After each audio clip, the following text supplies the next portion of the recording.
இப்போ நம்ம கரூரில் இருக்கக்கூடிய ஒரு ஐஸ்கிரீம் ஃபேக்ட்ரி தான் வந்திருக்கோம். இவங்களுக்கு பார்த்தீங்கன்னா மாதம் கண்டிப்போட சேர்ந்து பர்ஃபெக்ட் பண்ணான்னு சொல்லி இபி பில் அதிகமாக வந்துட்டு இருக்கு. இப்போ நம்ம இதுக்கு வந்து ஆட்டோமேட்டிக் இல்லாமல் மேனுவலாக தனித்தனியாக ஒவ்வொரு ஃபியூஸும் கெப்பாசிட்டி மாட்ட போகிறோம். மாட்டுறதுக்கு முன்னாடி இன்ஸ்டன்ட் பிஎஃப் எவ்வளோ இருக்குன்னு சொல்லி பார்க்கலாம். மாட்டி முடிச்சதுக்கப்புறம் எவ்வளோ இம்ப்ரூவ்மெண்ட் ஆகுதுன்னு சொல்லி பார்க்கலாம்.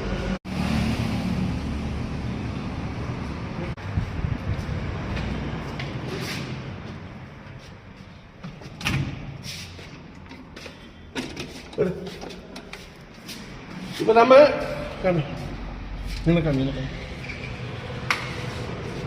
கெப்பாசிட்டி மாட்டுக்கு முன்னாடி இதோட இன்ஸ்டன்ட் பவர் பாயிண்ட் பார்த்துக்கலாம். மாட்டி கொடுத்ததுக்கப்புறம் ஒரு இன்ஸ்டன்ட் பவர் பாயிண்ட் பார்த்துக்கலாம். ஓகே வாங்க.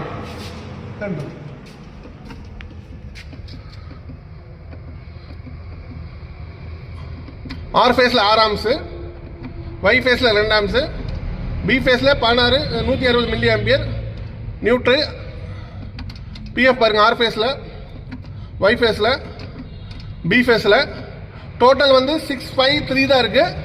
நம்ம இதை வந்து இம்ப்ரூவ்மெண்ட் பண்ணதுக்கப்புறம் 9 கிட்ட வந்துடும். ஓகே, கெப்பாசிட்டி எல்லாமே மாட்டி முடிச்சிட்டோம். மீட்டரில் போய் அதோட இன்ஸ்டன்ட் பவர் ஃபேக்டரி எவ்வளோ இம்ப்ரூவ்மெண்ட் ஆகிருக்குன்னு சொல்லி பார்க்கலாம்.